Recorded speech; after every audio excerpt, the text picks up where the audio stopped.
Hola a todos, seguimos con estos axiomas de separación y entonces primero que nada voy a recordar la última cosa que les dejé de tarea, por acá está.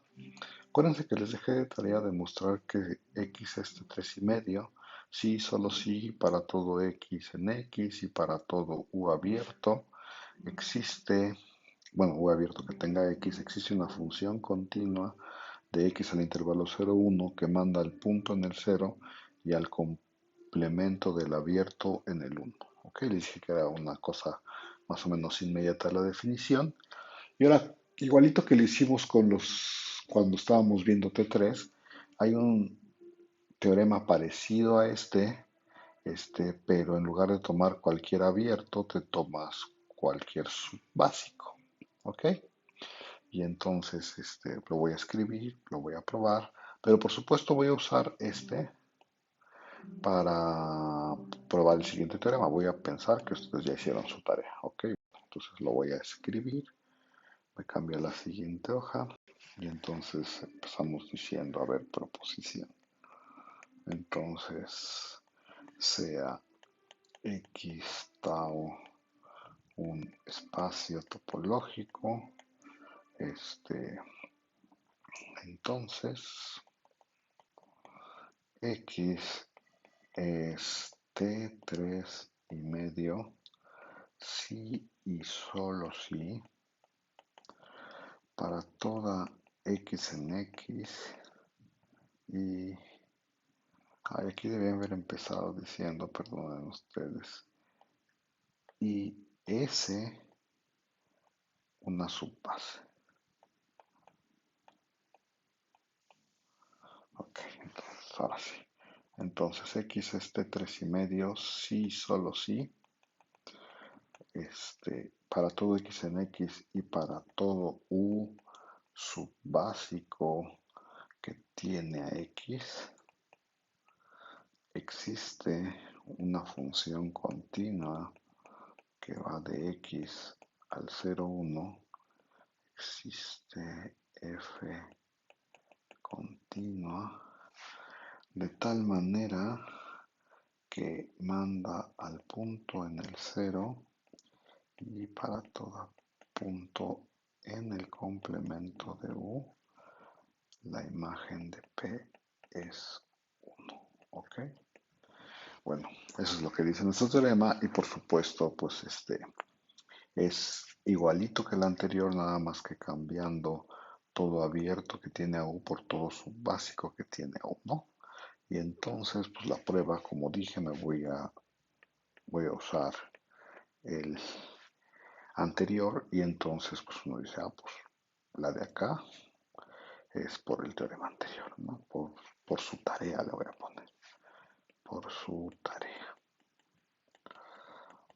Sí, pues el otro dice que x es T3 y solo si esta condición se cumple para todo abierto que tiene a x, en particular pues se cumple para todo subbásico que tiene a x porque los subbásicos son abiertos. Y entonces ya nada más nos falta probar el regreso.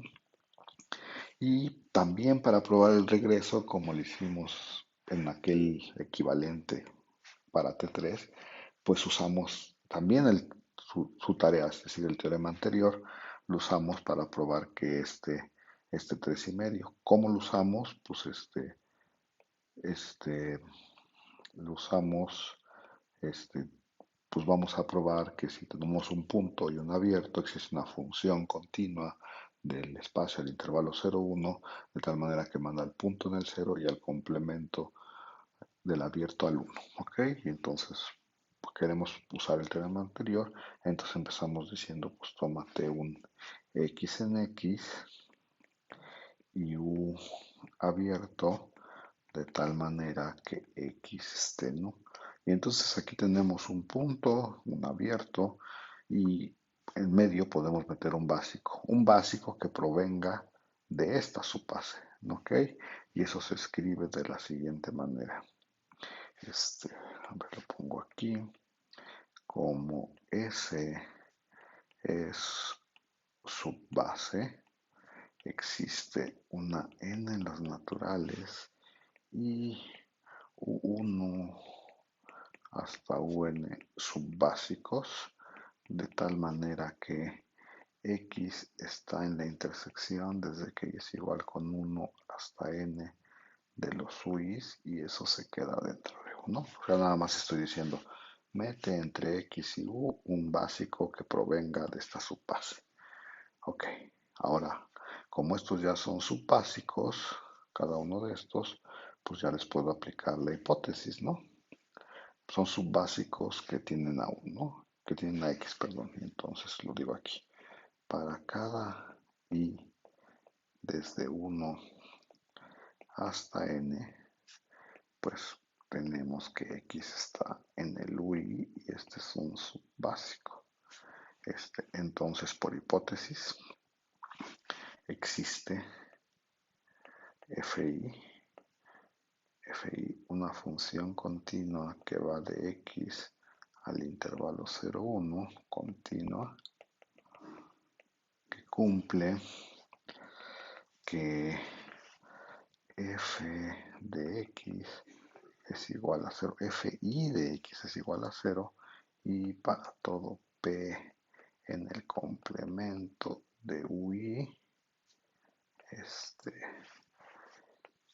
f de p es igual a 1. Ok, ahí vamos. Entonces, bueno, y ya nada más tengo que definir una función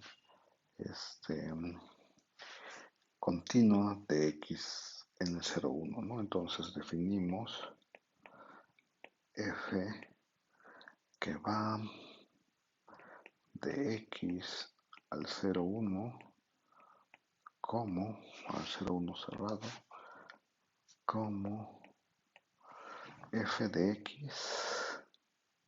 F es el máximo de f1, f2 y así, ¿no? Fn, que son las anteriores. ¿Ok? Y bueno, habría que recordar que si tenemos unas funciones continuas que entran a los reales, continuas como estas fi's, y te tomas el máximo, entonces esta función es continua. Entonces recordamos que esta función es continua. Ajá. Y ya nada más tenemos que ver que cumple lo que queremos, ¿no? Y entonces la primera observación es ¿cuánto vale f de x? Pues f de x es el máximo de f1 de x, f2 de x, f3 de x y así hasta fn de x. Pero todas las fi's de x valen 0. Entonces, pues el máximo es igual a 0. Ok, y ahora si uno se toma un p en x menos u, entonces, pues tiene que existir una j entre 1 y n de tal manera que p no está en el uj, ¿no? ¿Sí? Porque acuérdense que si p estuviera en todos los uis, entonces estaría en la intersección y entonces estaría en u, por lo acá arriba, ¿no? Y entonces, pues, como no está en u, tiene que existir uno que no lo tenga, ¿ok? Y si este no lo tiene, entonces uno dice, ah, pues entonces observe que note que pues fj en p, como p no está en uj, pues entonces su fj, chin, aquí ya vieron, no me dijeron, pero aquí debe haber puesto fi, ¿no? Me faltó, bueno, otra vez. Como x no está en uj, pues su fj tiene que valer 1. Ajá. Y entonces f de p, que es el máximo de f1, f2, acá, por aquí va a estar fj, y va a valer 1, y todas las funciones van a caer al 0, 1, entonces 1 es el más grande de todos, y si ya valió 1, pues este tiene que valer 1. Y eso terminaría la prueba de esto. Entonces por el anterior, por su tarea, le voy a poner otra vez, por su tarea,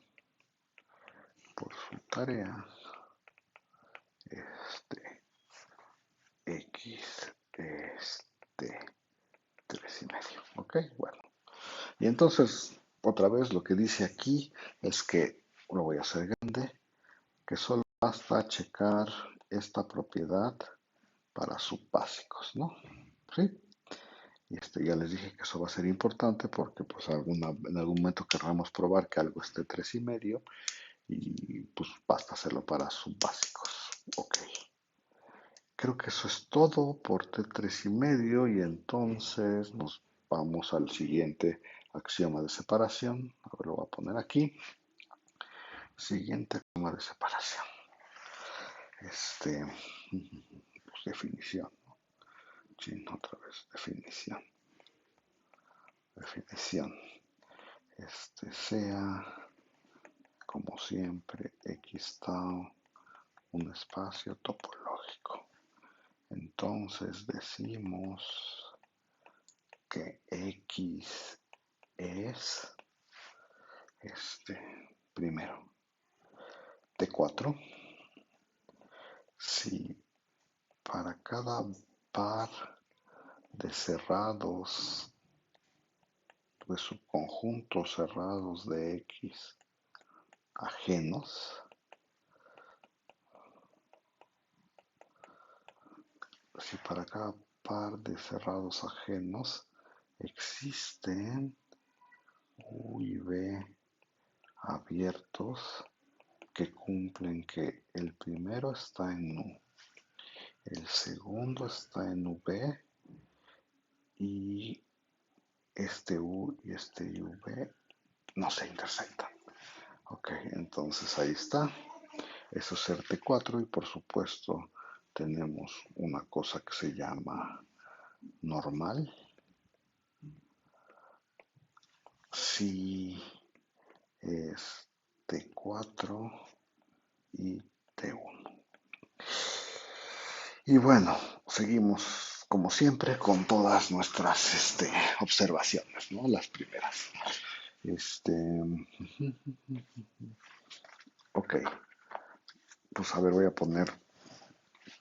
a poner otra vez la cadena de implicaciones, supongo. Entonces, a ver, aquí está espacio topológico, por acá va T0, T1, T2, aquí es regular, completamente regular, y queremos poner una nueva, ¿no? Pero antes de poner la nueva, voy a poner las que sí sabemos, creo.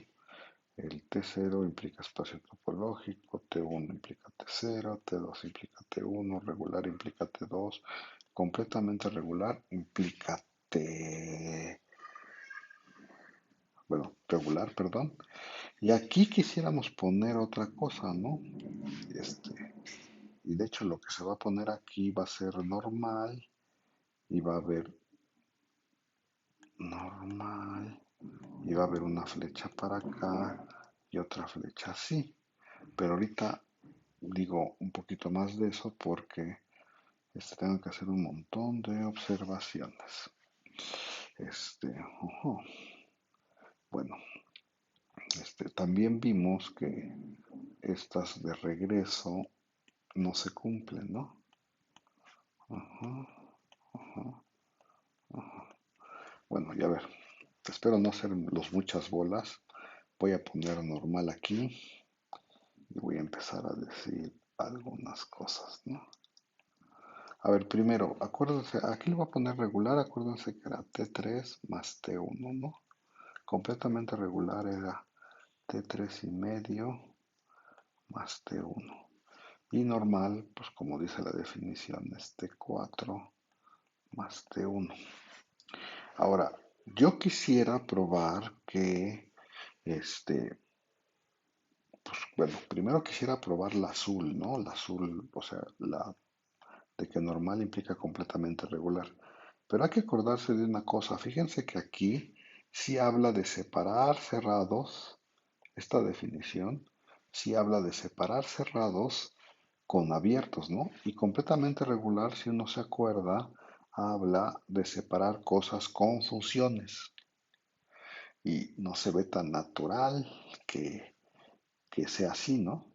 A ver, lo que sí es natural es que hay una implicación, que la voy a poner de otro color, no sé. De hecho, la implicación natural que debería de haber aquí, o que uno debería de observar aquí, dije que la voy a poner de otro color, sí hay una implicación natural, ¿no? Normal sí regresa hasta regular, ¿no? Hasta ya sí regresa de manera natural la definición, ¿no? ¿Por qué regresa de manera natural? Pues a ver, vamos a ver, dices, acuérdate, ¿qué es el regular? Regular es ser T3 y T1, y normal es ser T4 y T1. Entonces el T1, pues lo tengo ya automáticamente, ¿no? T1 implica T1. Y ahora que T4 implica T3, pues en presencia de T1, sí, ¿no? A ver, lo voy a poner por aquí, pues observaciones triviales, ¿no? Una observación trivial es que T4 implica, T4 no, que normal implica,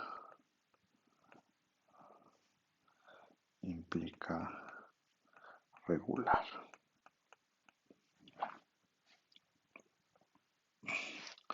¿Y eso por qué? Pues es una observación trivial porque dices, a ver, pues suponte que tú quieres probar que el espacio es regular. Entonces deberías de tomar X, un punto, y A, un subconjunto cerrado, de tal manera que X no esté en A. Ajá. Y entonces dices, a ver, pues yo quiero encontrar abiertos. Pues dices, sí, porque mire, si usted fíjese que si A se ve igual al unitario de X, entonces este es un cerrado, ¿no? Porque el espacio es T1.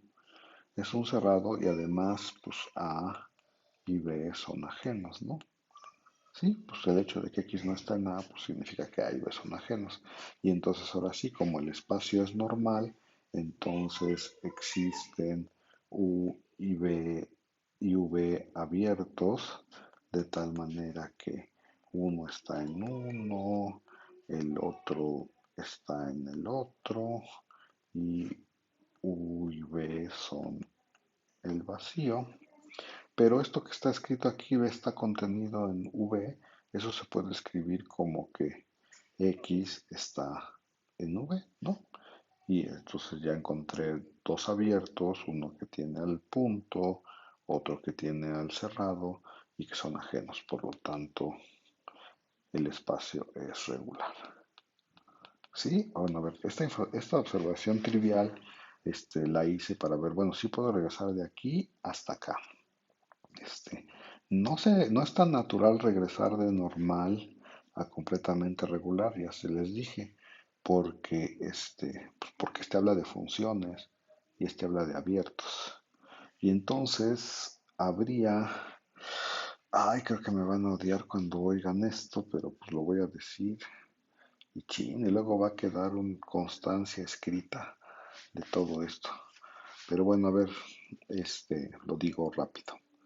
Este, si, ¿Cómo regreso a Pues de hecho, ¿cuál sería como el siguiente axioma natural de separación? Pues el siguiente axioma natural de separación debería algo, pues no sé cómo le llamamos. Es que no quiero llamarle. Pues debería de haber como le voy a poner así, completamente normal, ¿no? Y ese completamente normal, pues debería decir, lo voy a poner por acá para que no me digan de cosas. Completamente normal, voy a hacer un dibujo, ¿eh? Completamente normal debería decir lo siguiente. Pues si tienes un espacio X y tienes A algo grande y B dos subconjuntos cerrados y ajenos, con B subconjuntos de X cerrados ajenos, ajenos, debería de existir. Lo voy a poner con dibujos, entonces existe f, una función al intervalo 0, 1, de tal manera continua, de tal manera que manda todos estos al 0, todos los puntos de A, y todos los puntos de B los manda al 1. Ese sería como completamente normal. No lo voy a escribir porque no quiero que quede constancia escrita.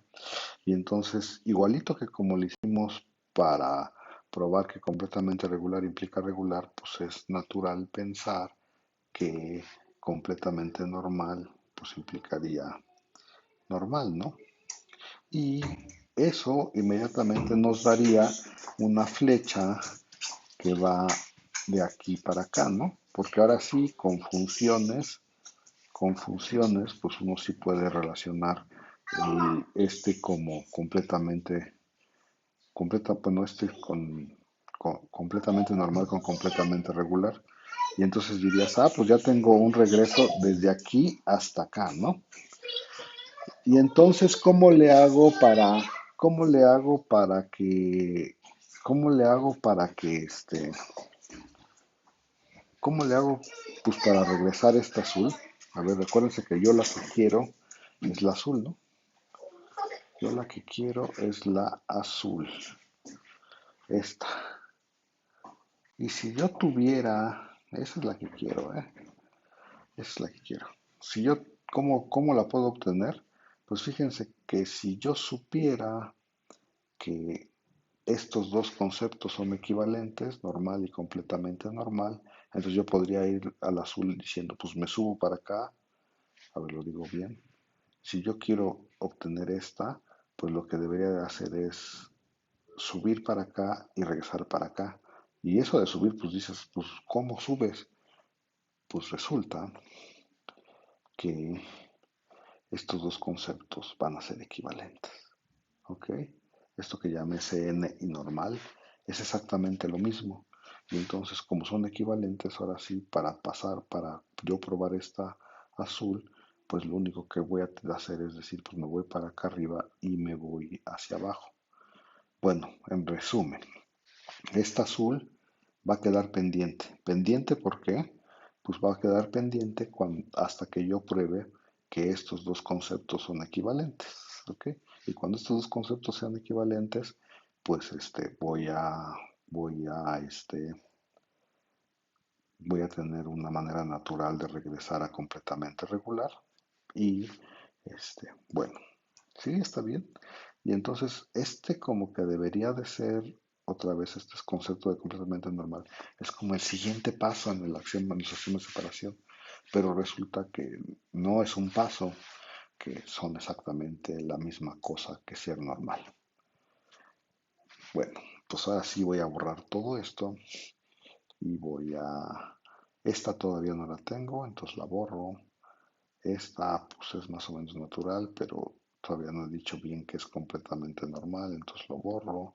Borro esto, borro esto, y voy a borrar también todo esto porque quiero que, este,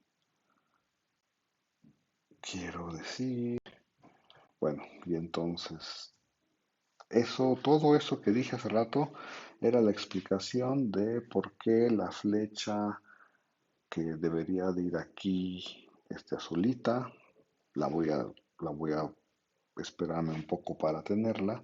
Y ahorita voy a dar ejemplos. También nos voy a preguntar, bueno, ¿y qué onda con la otra flecha, ¿no? La que debería de ser roja. Habrá espacios completamente regulares que no son normales, y entonces creo que eso va a ser la plática de hoy. Un espacio que es completamente regular, pero no es normal. ¿Ok? Y eso me daría esta flechita de aquí, ¿no? Esta, ajá. ¿Y cuál es el ejemplo? Entonces ahora sí, entremos en materia. El ejemplo es el plano de Niemitzsky. Ejemplo. Entonces, X es el plano de Niemitzsky. Creo que así se escribe Niemitzsky, ¿ok? Creo que ya no tengo que recordarles mucho, pero igual voy a hacer aquí un dibujito. Espero que pueda hacerlo. Uno muy chiquito, ¿eh? Acuérdense que el plano de Niemitzsky era el que tenía como base local. Los abiertos acá arriba de este punto eran bolas abiertas así como en R2, ¿no? Y los abiertos acá, chin, perdonen ustedes, y los abiertos acá abajo, en el espacio, en el aquí abajo, ya no me gustó eso. Bueno, eran bolas abiertas, acuérdense que ahí está dentro, todo eso está en la bola. Y los espacios de aquí abajo, digo, las bases para puntos de aquí abajo era una bola tangente y unión el punto, ¿no? Ok, nada más como recordatorio, si no se acordaban del plano de Minsky, esa es la base. Y entonces una de sus tareas, le paso para acá, era probar que el plano de Minsky es completamente regular. Entonces ya no lo voy a hacer. Entonces le pongo aquí por su tarea, X es completamente regular, ¿no? Por su tarea, por su tarea, X es completamente regular. Okay. Y entonces lo único que hay que probar, bueno, como es completamente regular, este 1, digo, perdón, como es completamente regular, lo que quiero probar es esta flecha de acá. Ya ven, ya estoy diciendo cosas raras. Quiero probar que no es normal. Entonces voy a hacer muchas observaciones. Voy a hacer muchas observaciones que espero que todo el mundo esté de acuerdo, ¿no? A ver, muchas observaciones. ¿Listos? Este, X es el plano de Minsky. Entonces consideremos A igual a los reales cruz el 0 y pensemos los que está metido en el plano de Minsky. Y entonces acá voy a decir, pues eso no es otra cosa que el eje de las X, ¿no? Pues voy a hacer observaciones de esto. La primera, ¿qué topología hereda de A del plano de Minsky? Y si uno se fija, pues cuando la topología, cómo se calcula, por ejemplo, una base de, de este espacio A, cómo se calcula una base de ese espacio A, pues agarras una base del grande y lo intersectas con el chiquito. Pero cuando agarras básicos del grande y los intersectas con el chiquito, en este caso el eje de las X, lo que obtienes son unitarios, ¿no? Y entonces lo que estoy diciendo es que en este espacio A los unitarios son abiertos. Y si los unitarios son abiertos, entonces el espacio tiene la topología discreta. Entonces, la primera observación que quiero hacer es que A es discreto. Es decir, hereda del plano de Minsky la topología discreta. La otra cosa que quiero decir es que es cerrado.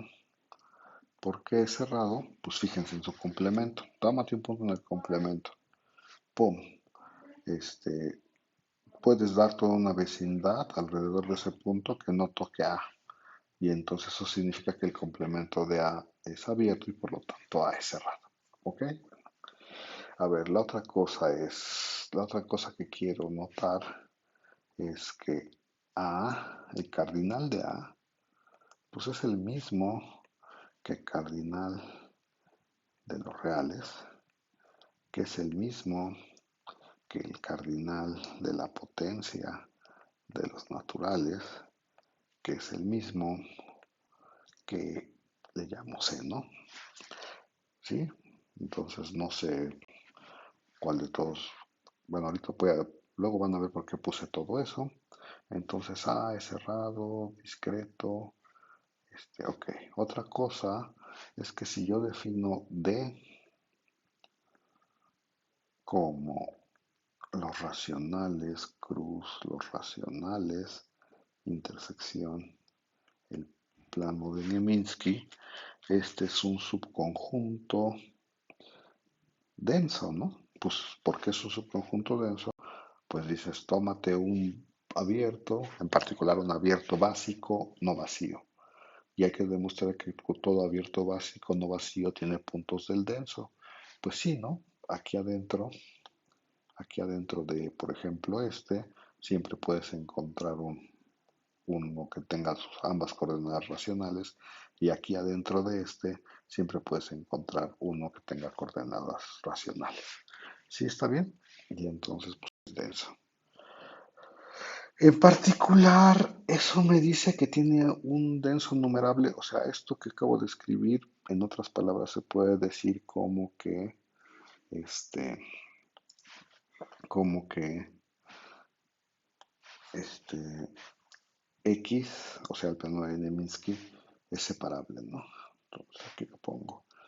X es separable, ¿no? Porque tiene un denso numerable. Ahora sí que dije que iba a probar. Dije que iba a probar. Ajá, ok. A ver si, ok. Quiero probar que el plano de Nieminsky no es normal. Ok, entonces, suponte que sí. Este, ok, supongamos que sí. Que X es este, T4, ¿no? Supongamos que es T4. Sin que ya esté 1, pues ponte que para que sea normal solo tendrías que ser T4. Y ahora hay que hacer la siguiente observación, ¿ok? Estoy suponiendo que sí. Espero que todo el mundo vaya conmigo hasta ahorita. Este, Voy a hacer una construcción para un subconjunto no vacío de A. O sea, me tomo C, un subconjunto de A, C, distinto del vacío. Ok, y entonces voy a observar varias cosas. Y bueno, lo primero que hay que considerar es A menos C. Considere A menos C. Bueno, le voy a decir, perdón, sí es su conjunto de nada más. A ver, observaciones. Este, C es cerrado, ¿no? C es cerrado. Es cerrado en A. ¿Por qué? Porque A era un subconjunto. Bueno, A tiene la topología discreta, lo dijimos acá arriba. Entonces, cualquier cosa A es discreto, cualquier cosa adentro de A es abierto y también cualquier cosa es cerrado, en particular C es cerrado en A. Y como es cerrado en A, entonces, y A es cerrado, entonces también es cerrado en X, ¿no? Por tanto, aquí le ponemos por tanto, cerrado en X. ¿Sí está bien? Este C es un cerrado en un cerrado, entonces es un cerrado del grande. ¿Ok? Y de la misma manera uno puede probar C, que A menos C es cerrado en A y por lo tanto cerrado en X, ¿no? Pues ya dije que cualquier cosa era cerrado en A y como A es cerrado en X, entonces es cerrado en X, ¿no? O sea, similarmente A menos C es cerrado en X. Y la otra cosa que uno tiene que decir es que pues son ajenos, ¿no? ¿Sí o no? Pues uno es el complemento del otro. Y entonces, como el espacio es T4, yo puedo encontrar dos abiertos que uno tiene al otro y nos intersecta. Eso ya lo voy a decir en la siguiente página, supongo. Y entonces, a ver, entonces, como el espacio es T4, existen U y V. Ah, perdón, les tengo que poner así. UC y VC abiertos en el plano de Neminsky, de tal manera que, de tal manera que C está contenido en UC, A menos C está contenido en VC y UC intersección BC es el vacío. ¿Ok? Ahí vamos. Ok, listo, ya acabé. Entonces, A ver, voy a hacer alguna observación. Observación aquí trivial. Observe usted que, pues esto lo hice para cosas, bueno, C, empecé diciendo que C era no vacío. Y como C está en UDC, entonces este es un abierto, no vacío, no vacío de X. Y como UC es un abierto no vacío de X y D era un denso, entonces yo puedo concluir que D intersección U de C es distinto del vacío, ¿no?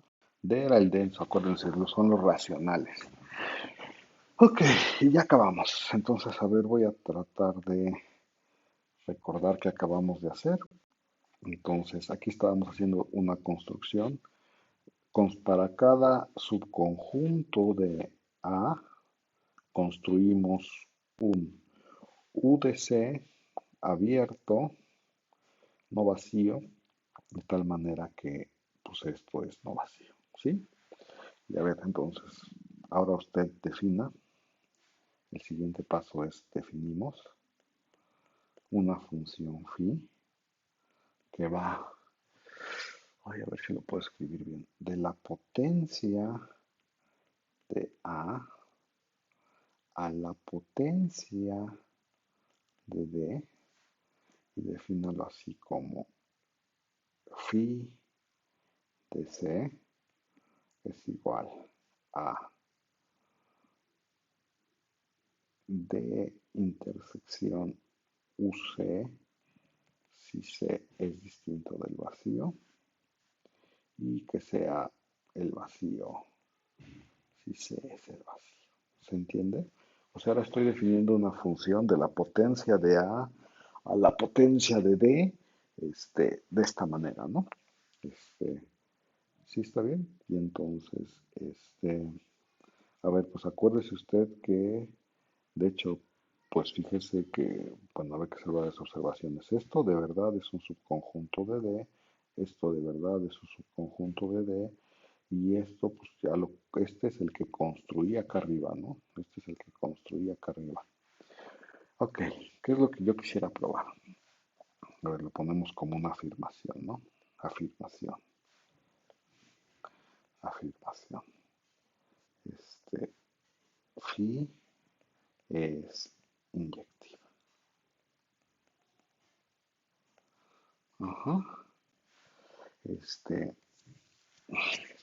ok, vamos probando que phi es inyectiva.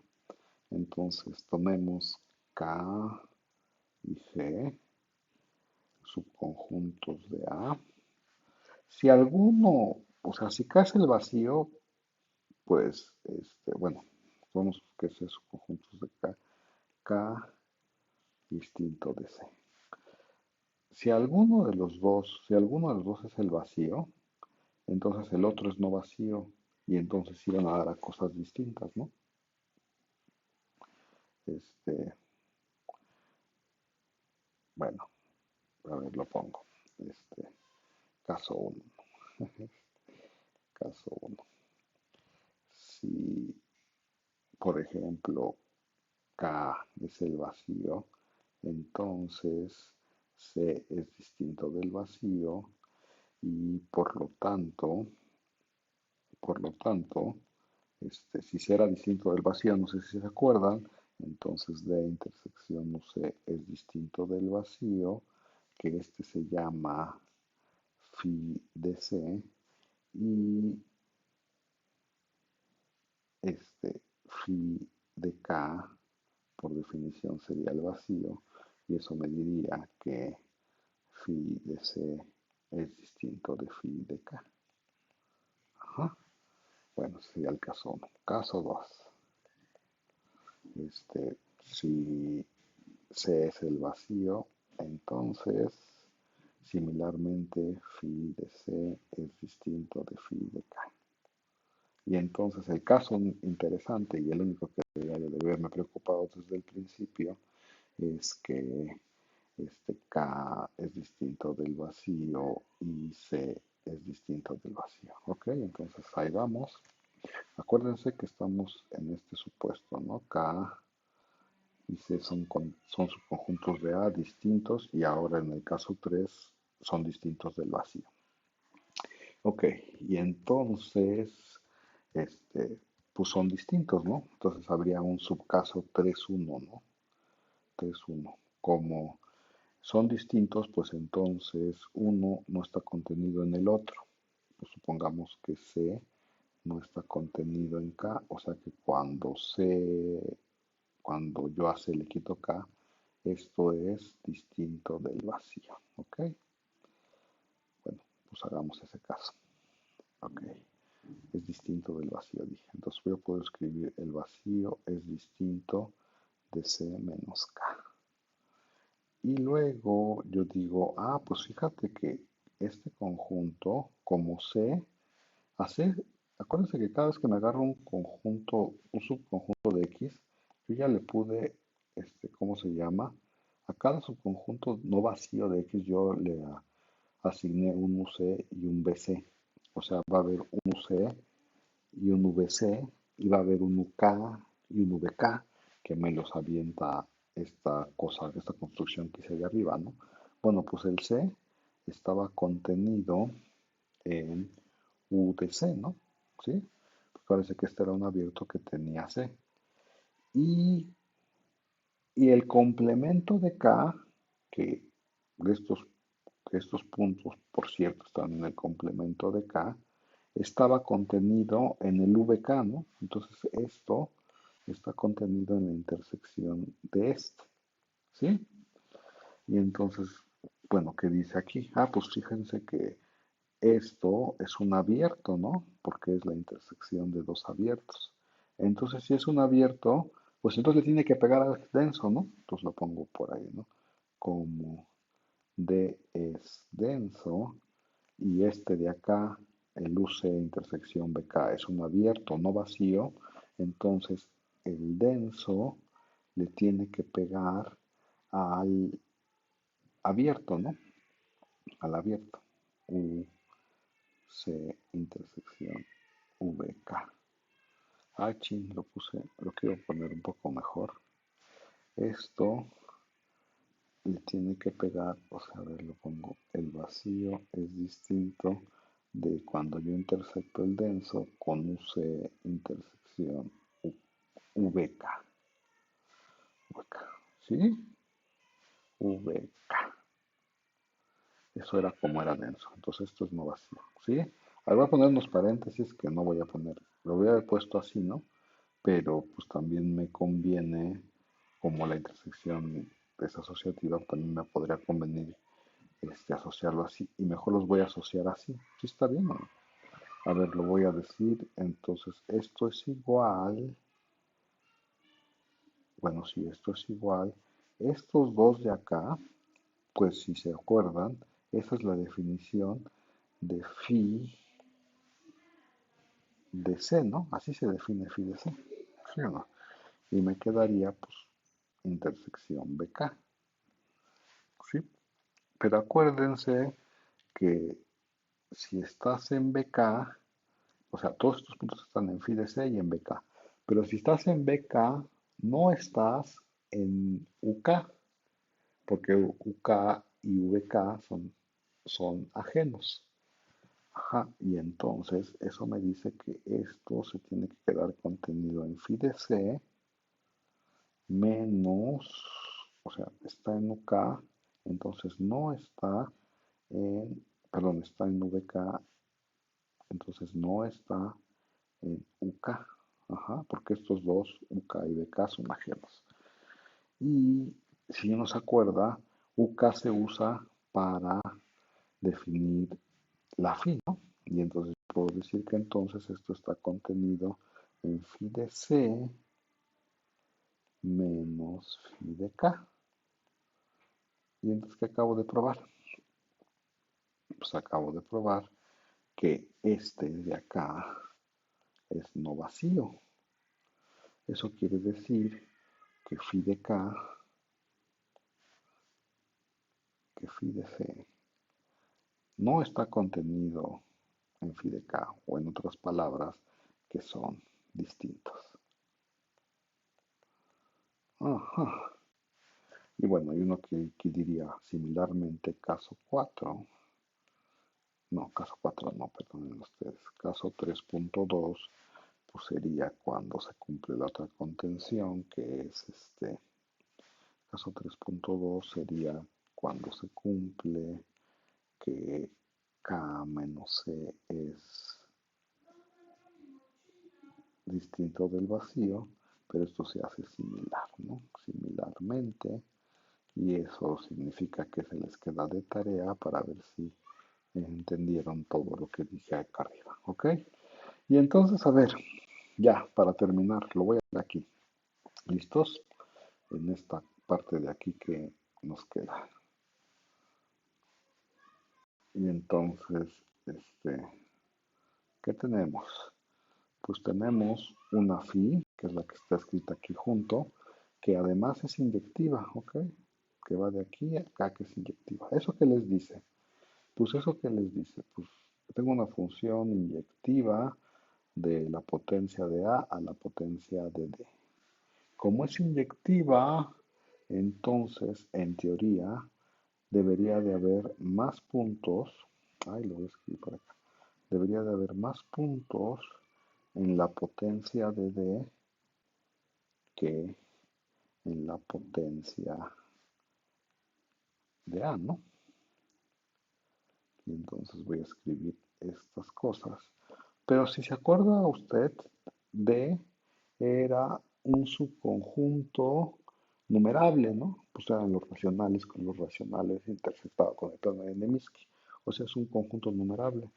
Entonces, este de acá, pues es, o sea, es la potencia de un conjunto numerable. Se puede poner en correspondencia con los naturales.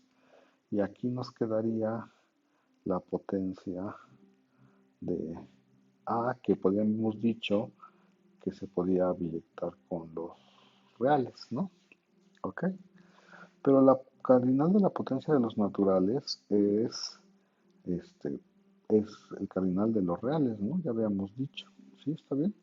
Y entonces aquí nos quedaría que entonces el cardinal de los reales es mayor o igual al cardinal de la potencia de los reales.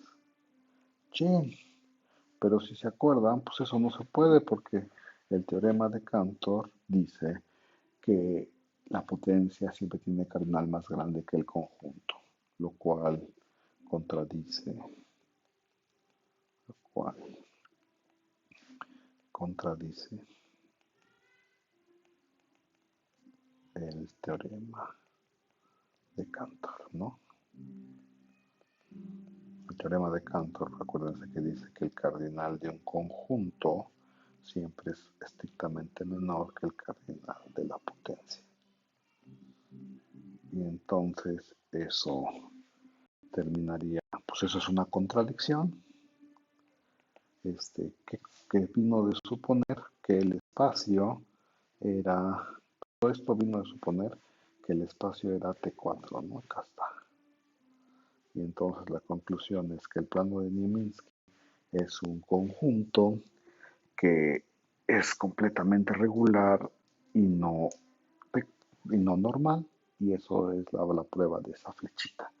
Ok, a ver, un par de comentarios antes de irnos, aunque creo que ya me colgué un poco.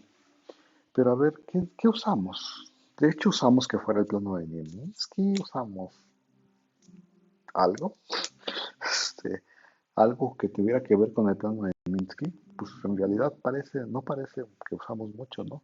Les voy a decir que si usamos. Usamos estas tres condiciones que están aquí. A ver, usamos que A era discreto y cerrado, ¿sí o no? Usamos que el cardinal de A era igual a los reales y usamos que X era separable. Entonces voy a escribir por acá un teorema que de hecho creo que se llama el lema de Jones. ¿Qué dice el lema de Jones? Dice, suponte, bueno, mejor lo digo así, sea X tau un espacio topológico. Si A es un subconjunto de X. No, perdón, ustedes lo voy a poner bien. Un espacio topológico separable. Este, si A es un subconjunto de X que cumple que A es cerrado, discreto y de cardinal los reales, entonces X no es de 4, ¿no?